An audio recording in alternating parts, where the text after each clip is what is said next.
À peine de retour à Kiev, voilà donc Petro Poroshenko présenté ce matin à la justice ukrainienne. Après avoir passé tout à l'heure dans la cohue, on va peut-être le voir à nouveau, les contrôles de passeport, après avoir reçu aussi le soutien de milliers de supporters à sa sortie de l'aéroport, l'ancien président ukrainien est maintenant présenté. Vous le voyez, un juge, le tribunal de Kiev où il est actuellement présenté, doit décider s'il y a lieu ou non de placer l'ancien président en détention provisoire. Pour commenter cette comparution, on va retrouver tout de suite sur place notre correspondant Gulliver Craig. Gulliver, bonjour.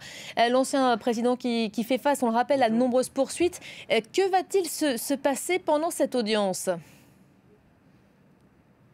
Alors, ce qui doit être décidé aujourd'hui, c'est si l'ancien président doit être mis en détention ou bien s'il sera libéré. S'il sera libéré, ce sera probablement sous caution et ils ont parlé d'une somme de l'équivalent de plus de 30 millions d'euros de caution que Petro Poroshenko pourrait peut-être avoir à payer s'il ne veut pas être placé en détention ou peut-être en détention à domicile, comme c'est le cas de l'oligarque et politicien pro-russe Viktor Medvedchuk, qui est son co-accusé dans cette affaire, qui est une affaire d'achat illégalement de charbon dans les territoires occupés par les forces pro-russes ou soutenues par la Russie dans l'est de l'Ukraine.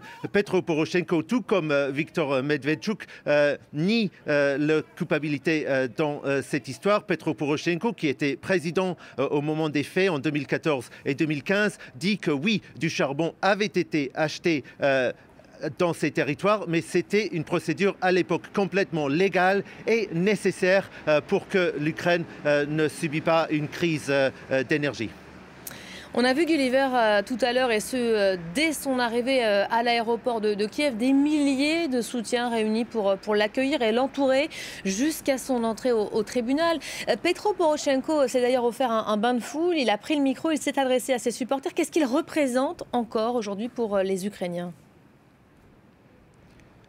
Il est clair que Petro Poroshenko voit en cette affaire peut-être une opportunité de montrer qu'il est soutenu, mais selon les sondages, même s'il est le politicien d'opposition le plus populaire en Ukraine en ce moment, c'est avec un score dans les sondages de seulement 16%, alors que le président Volodymyr Zelensky est un petit peu plus populaire que le leader d'opposition. Volodymyr Zelensky est crédité d'un peu plus de 17% de popularité dans les sondages. La scène politique en Ukraine en ce moment donc est assez partagée entre plusieurs prétendants au titre de leader de l'opposition, mais il est clair que la popularité de Volodymyr Zelensky, le président, descend alors que la popularité de Petro Poroshenko reste stable, voire monte un tout petit peu. Mais il est très loin d'être sur le bord d'être amené à nouveau au pouvoir par un bain de foule ou des manifestations de masse en son soutien parce que Volodymyr Zelensky, dans sa chute dans la popularité, n'en est pas du tout encore là. Et je pense qu'il y a beaucoup d'Ukrainiens qui pensent plutôt que ce qu'il faut en ce moment, alors que des troupes russes sont amassées de l'autre côté de la frontière, c'est plutôt l'unité nationale que ce spectacle de rivalité, ce qui apparaît comme une sorte de vengeance politique de l'entourage de Volodymyr Zelensky contre Petro Poroshenko. Ils n'ont pas vraiment envie de montrer les divisions politiques au monde en ce moment. Merci beaucoup Gulliver Craig, en direct de Kiev.